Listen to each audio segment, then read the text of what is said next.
लय तोर भारी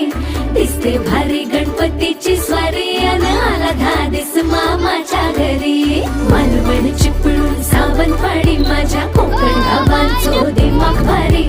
दिसते भारी गणपतीची स्वारी माझ्या